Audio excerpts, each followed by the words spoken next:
Wala sa hinagap ni Mary Jo Buttafoco na ang pagbukas niya ng pinto ng kanilang tahanan sa Adam Road West sa Long Island, New York noong May 19, 1992 ay magiging simula ng isang trahedyang babago sa takbo ng kanyang buhay. Isang teenager na may kayumangging buhok ang bumungad sa kanya at nagtanong kung siya nga ba ang asawa ni Joey Buttafoco. Nang kumpirmahin ni Mary Jo ang kanyang pagkakakilanlan, hiniling ng dalaga na mag-usap sila tungkol sa kanyang asawa. Lumabas ng bahay si Mary Jo at tinanong ang dalaga kung ano ang kailangan nito. Laking gulat niya nang sabihin ng dalaga na may relasyon si Joey sa kanyang 16 years old na kapatid. Mariing tinanong ni Mary Jo ang babae kung sino ito at saan ito nakatira. Sumagot ang dalaga na siya si Anne Marie at nakatira siya sa Dolphin Court. Habang nag-uusap sila, napansin ni Mary Jo ang isang sasakyan na nakaparada sa tapat ng kanilang bahay at may lalaking nakaupo sa driver's seat. Tinanong niya kung sino ang nasa sasakyan at sinabi ng dalaga na nobyo niya ito. Sinabi rin ng dalaga na mayroon siyang patunay ng relasyon at ipinakita ang isang t-shirt na may logo na Complete Auto Body and Fender Inc. Alam ni Mary Jo na galing sa negosyo ng kanyang asawa ang t-shirt. Pero para sa kanya, hindi ito sapat na patunay ng isang relasyon dahil madalas magbigay ng t-shirt ang kanyang asawa sa ibang tao. Dahil sa galit sa mga akusasyon ng dalaga, nagpasya si Mary Jo na tapusin na ang usapan. Hiniling niya na umalis ang dalaga sa kanyang property at tumalikod si Mary Jo para pumasok sa bahay para tawagan si Joey. Biglang naglabas ng .25 caliber semi-automatic pistol ang dalagita mula sa kanyang bulsa at hinampas ng armas si Mary Jo sa ulo. Itinutok ng batang babae ang baril sa sintido ni Mary Jo at nagpaputok. Ibinaba ng dalaga ang shirt na dala niya at ang baril at tumakbo patungo sa naghihintay na sasakyan.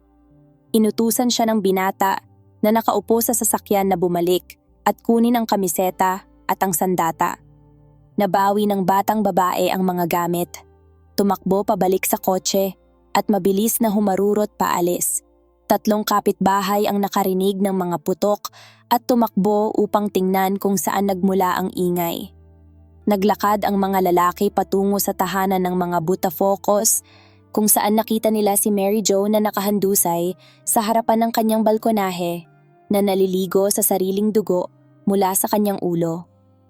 Ang isa pang kapitbahay ay agad na nagdial sa 911 umaasang may ambulansya na makakarating sa pinangyarihan bago pa may mangyaring masama kay Mary Jo. Hey everyone! I just wanted to take a moment to give a huge shout out to Bailey Pot, Itaseb ng Milan, Italy, Loy Valente ng Riyadh, Saudi Arabia, Alessandra Yabut, Meng Yabut, Bimbo Hernandez, Melly Hernandez, Toby Blake ng Italy, Europe, at kay Nita Castañeda. Maraming salamat po sa inyong lahat na mga sumusuporta pati na rin sa mga silent listener. Mabuhay kayo at patuloy na maging inspirasyon sa iba. Sa loob ng ilang minuto, dumating ang ambulansya at agad isinugod si Mary Jo sa ospital.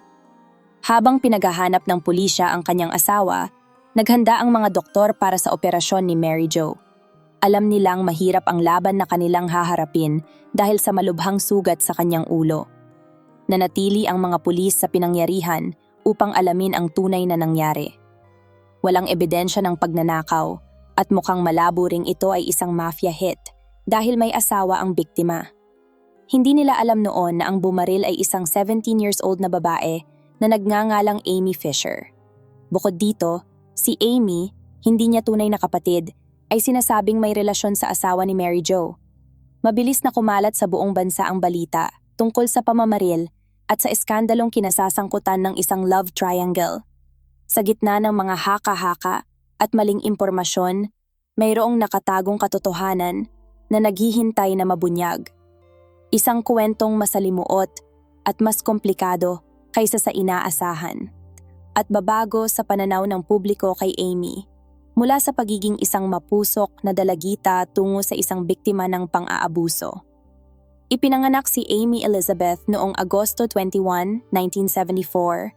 Ang kanyang mga magulang ay sina Roseanne at Elliot Fisher sa Wantagh, Long Island. Siya ang nag-iisang anak ng mag-asawa. Sa murang edad, nasaksihan ni Amy ang maraming trahedya na nag-iwan ng malalim na sugat sa kanyang pagkatao. Noong siya'y bata pa, paulit-ulit siyang inabuso ng isang kamag-anak. Sa edad na 13, muli siyang nasadlak sa isang bangungot nang pagsamantalahan siya ng isang kontratista na dapat sana'y mag-aayos ng kanilang bahay, habang siya'y mahimbing na natutulog sa kanyang sariling silid. Upang maibsan ang sakit at makayanan ang bigat ng kanyang pinagdaanan, pinili niyang pamanhirin ang kanyang mga damdamin. Para sa kanya, ito lamang ang tanging paraan upang mapagpatuloy ang buhay.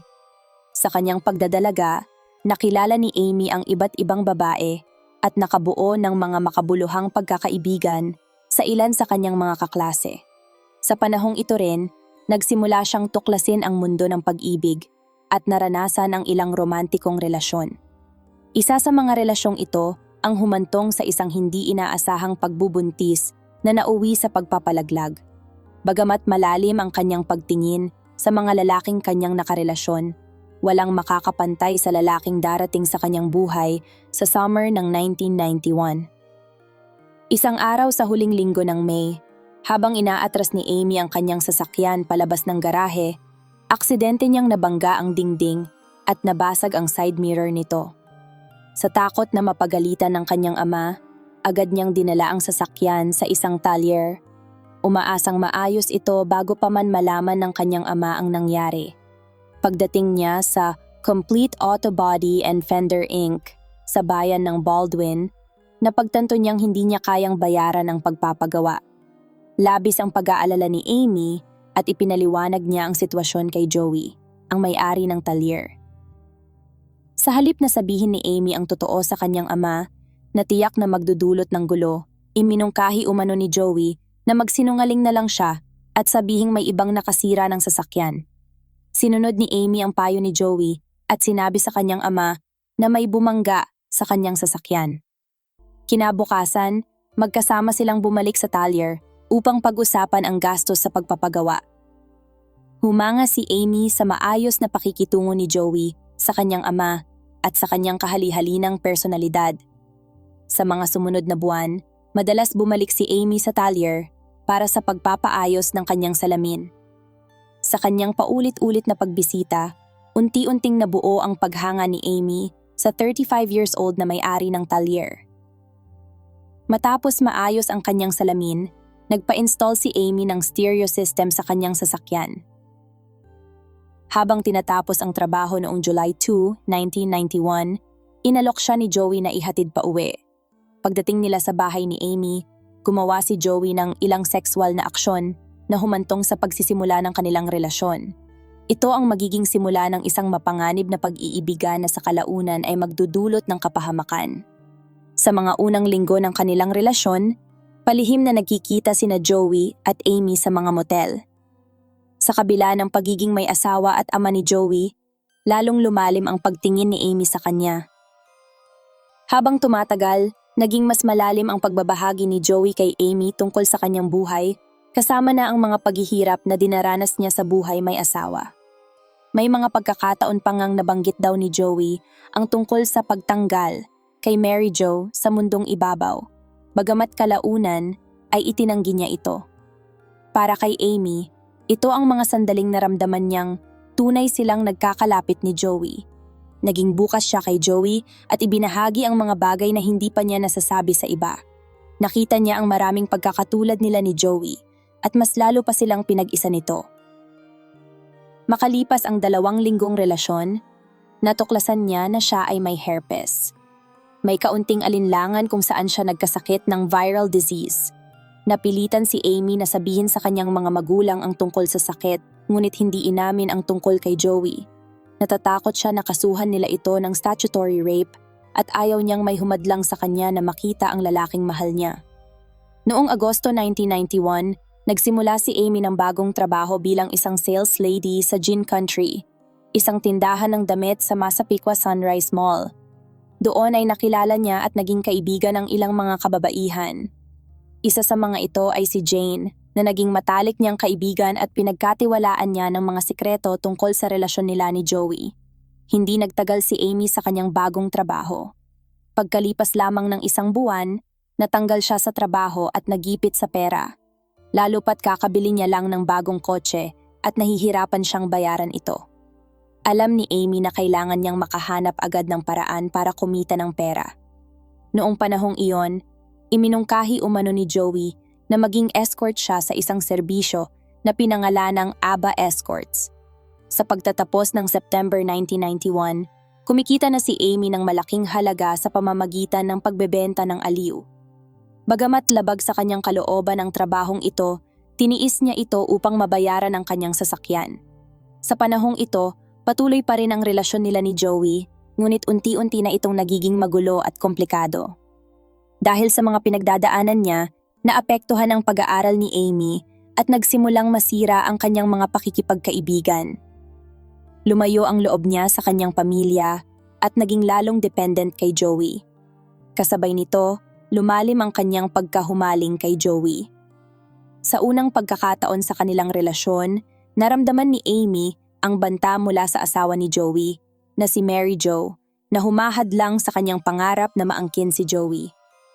Noong November ng taong iyon, napagdesisyunan ni Amy na bigyan ng ultimatum si Joey. Kailangan nitong pumili sa pagitan niya at ng kanyang asawa. Nang iharap niya ang pagpipilian, pinili ni Joey ang kanyang asawa. Labis ang pagkagulat at kalungkutan ni Amy sa desisyon ni Joey, kaya't tinapos niya ang kanilang relasyon. Dahil sa matinding kalungkutan at kawalan ng pag-asa sa kanyang sitwasyon at sa pagkawasak ng kanyang relasyon, tinangka ni Amy na kitilin ang sariling buhay sa pamamagitan ng paglaslas sa kanyang pulso. Sa kabutihang palad, hindi ito nagtagumpay at hindi naman malala ang kanyang mga sugat upang mangailangan ng atensyong medikal. Nagdesisyon siyang lumaban at, sa tulong ng kanyang ina at mga kaibigan, sinikap niyang malampasan ang sakit ng paghihiwalay. Sa kabila ng kanyang mga pagsisikap, nahihirapan pa rin si Amy na mag-move on. Kahit pa naghiwalay na sila ni Joey, malakas pa rin ang nararamdaman niya para dito at nakakaramdam siya ng selos sa asawa nito. Dahil sa kuryosidad niya kay Mary Jo, nagpanggap siyang batang nagtitinda ng candy para lang masulyapan ang asawa ni Joey. Pagdating ng January 1992, nagkabalikan sina Joey at Amy. Kasabay nito, nakipagrelasyon din si Amy sa ibang lalaki, si Paul Makeley, na co-owner ng gym na Future Physique. Tila hindi alintana ni Joey ang pagiging part-time prostitute ni Amy noon para kumita ng pera. Pero ayon kay F. Timiadis, nasaktan at nagselos si Joey nang malaman niya ang tungkol sa relasyon nila ni Paul. Para hindi magalit ang dalawang lalaki, minabuti ni Amy na ilihim ang tunay niyang nararamdaman para kay Paul. Si Joey pa rin ang prioridad niya at ayaw niyang masira ang relasyon nila.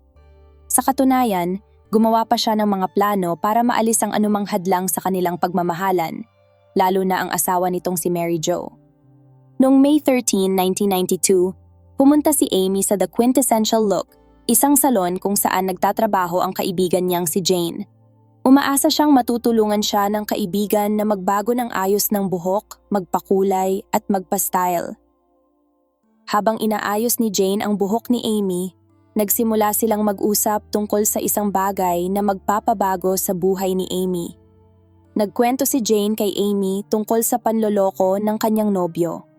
Sa libro ni Amy, sinabi niyang nagbanta si Jane na babarilin niya sa ulo ang babae kung hindi nito hihiwalayan ang kanyang nobyo. Bagamat malamang na nagbibiro lang si Jane, nagkaroon ng ideya si Amy dahil sa sinabi nito. Tinanong ni Amy si Jane kung alam niya kung saan siya makakakuha ng baril dahil gusto niyang tuluyang mawala ang asawa ni Joey. Binanggit ni Jane na maaaring makatulong si Peter Guagenti, na kilala rin bilang PTG. Nang gabing iyon, ibinahagi ni Amy kay Joey ang plano niyang patayin ang asawa nito. Nang malaman ni Joey ang plano ay tinulungan niya si Amy sa pamamagitan ng pagbibigay ng mga instruksyon kung paano ito gagawin. Kwento ni Amy, sinabi raw sa kanya ni Joey na kapag binuksan niya, huwag mo na siyang hintaying buksan pa ang screen door. Barilin mo lang siya ng barilin. Gayunpaman, kalaunan ay itinanggi ni Joey na sinabihan niya si Amy kung paano patayin ang kanyang asawa at sinabing nagsisinungaling lang ito. Noong May 15, kinontak ni Joey si Amy gamit ang kanyang beeper.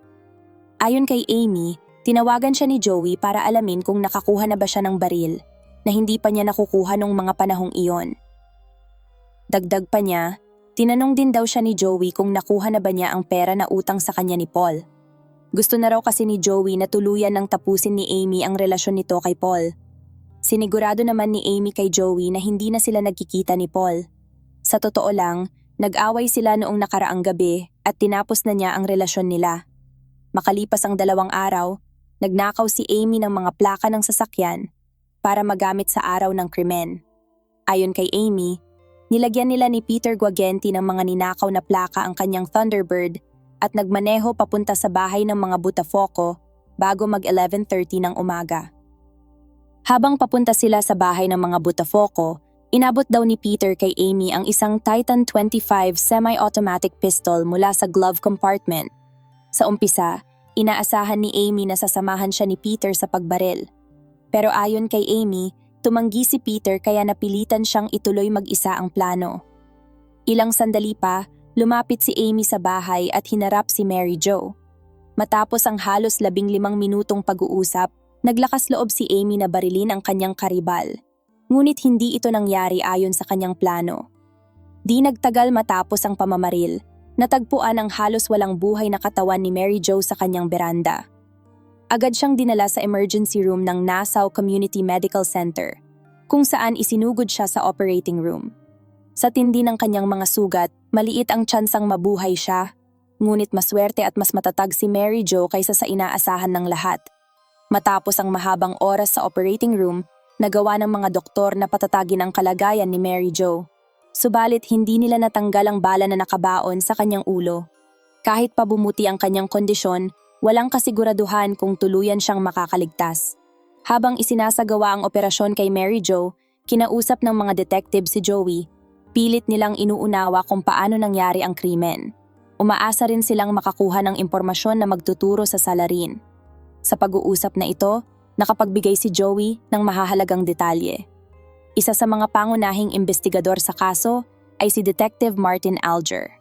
Nalaman niya mula sa isang opisyal na nakausap si Joey na may 2 taong kilala nito na maaaring may kinalaman sa pamamaril.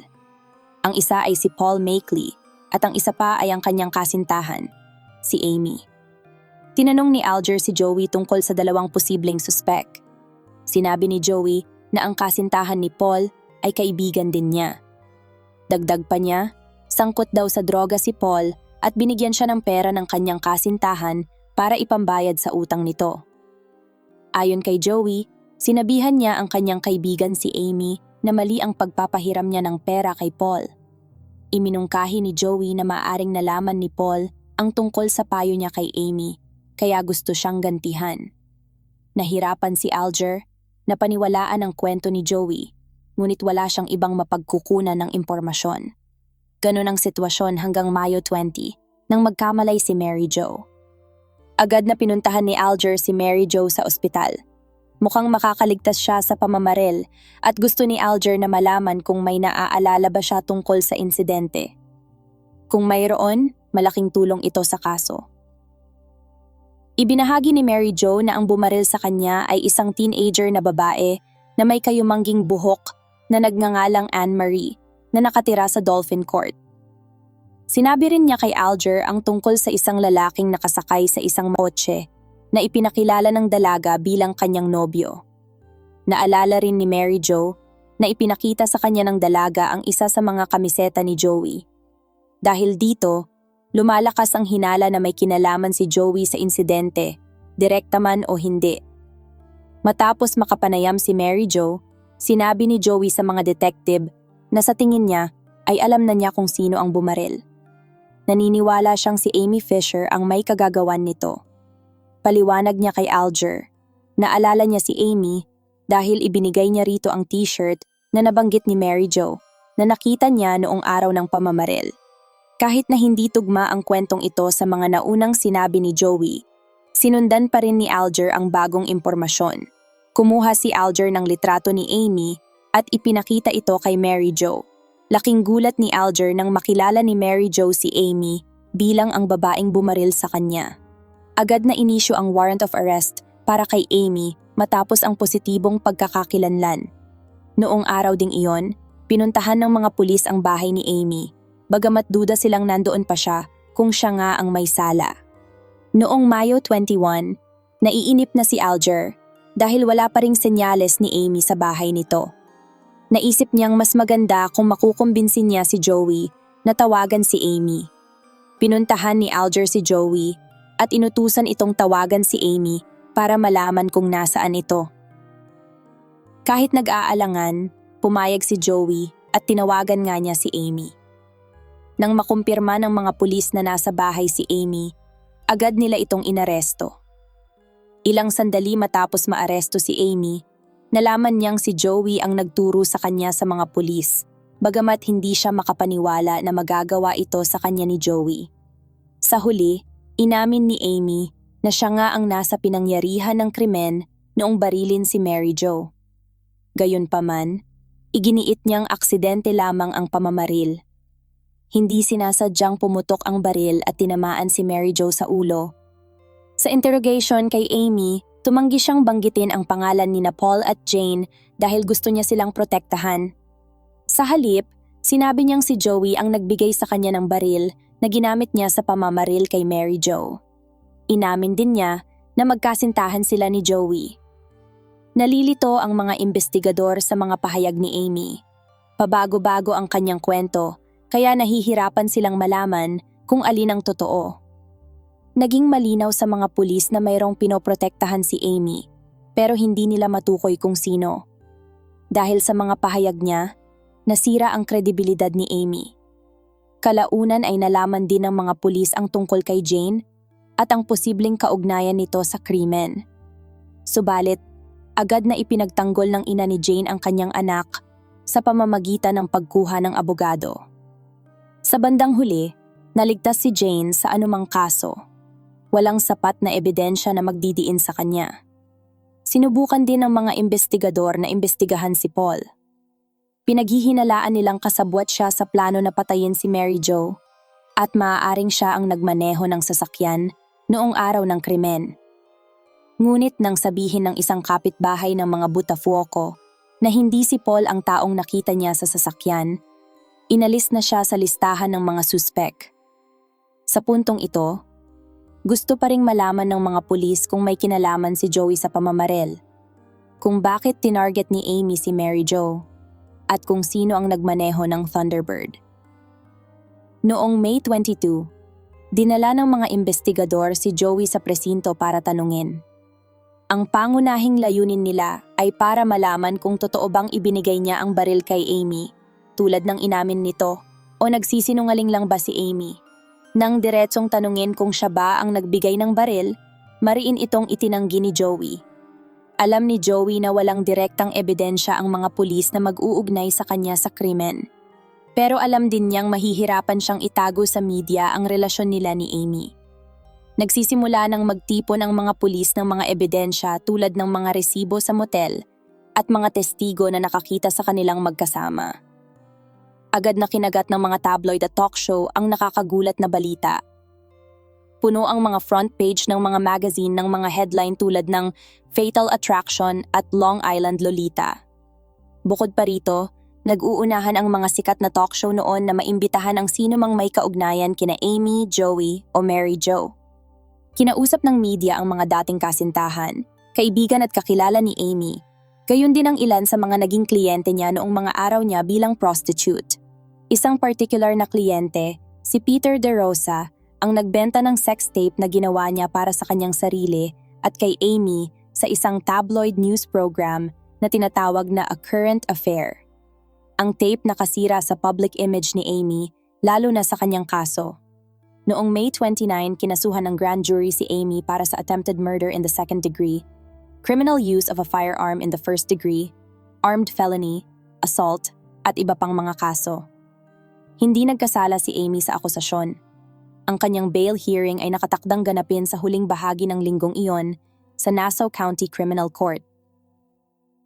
Noong gabi bago ang kanyang bail hearing, ang De Rosa's sex tape ay ipinalabas sa national TV. Alam ng abogado ni Amy na si Eric W. Neiberg na maaaring makasama sa kaso ang videotape. Halos nasira na ang imahe at kredibilidad ni Amy at umaasa siyang hindi ito gagamitin laban sa kanya sa korte. Noong June 2, pinangunahan ni Judge Marvin Goodman ang pagdinig para sa piyansa ni Amy.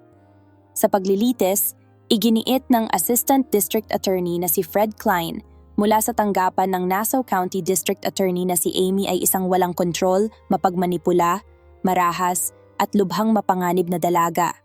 Binigyang diin pa niya ang masamang pag-uugali ni Amy sa pamamagitan ng pagbubunyag na siya ay isang prostitute at nagnakaw pa ng mga kliyente mula sa mga escort services para kumita ng pera.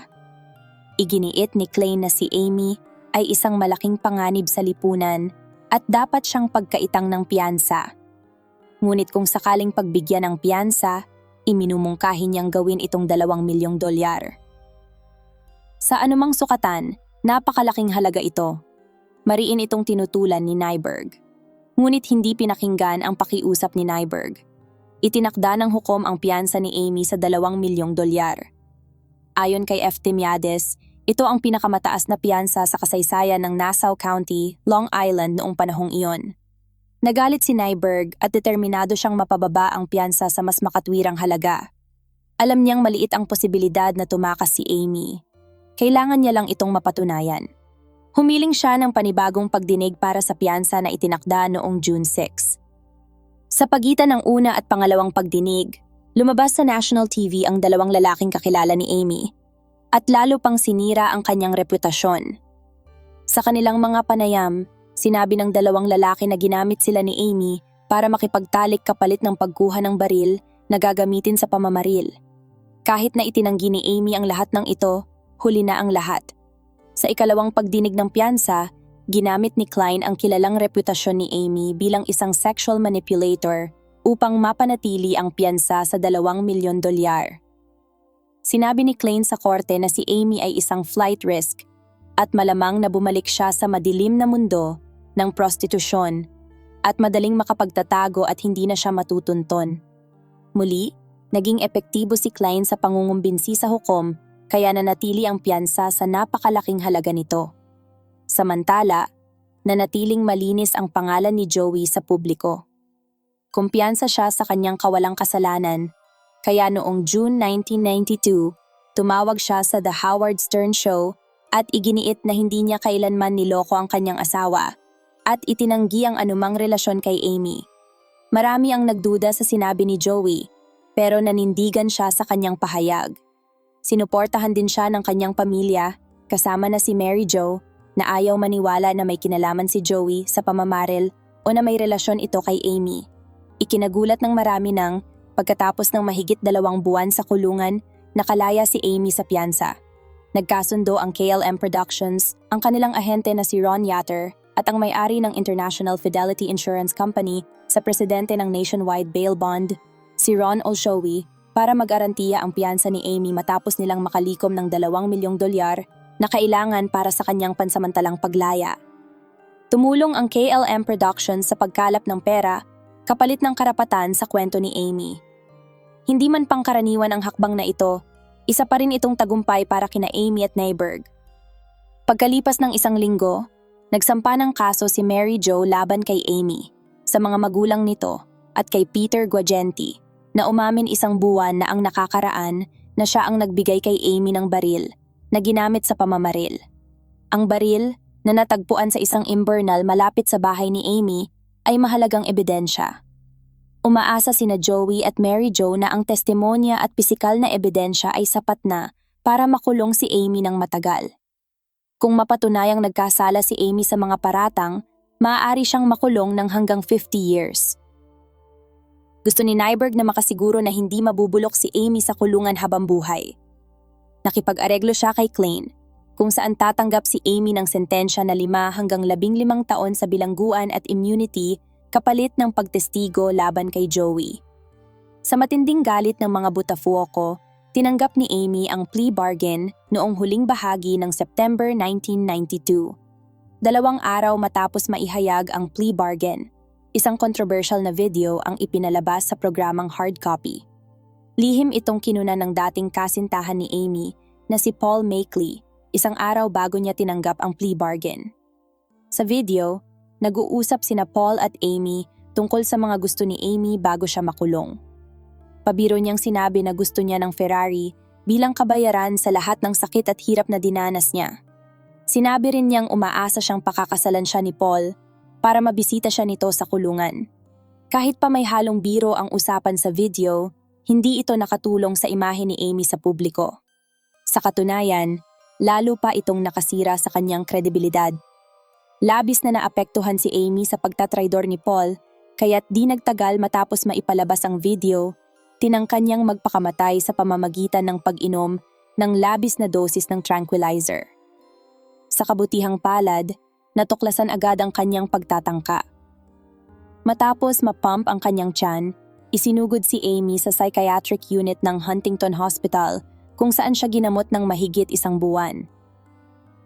Noong huling bahagi ng October 1992, inanunsyo ng kinatawan ng tanggapan ng Nassau County District Attorney na hindi nila kakasuhan si Joey kaugnay ng krimen.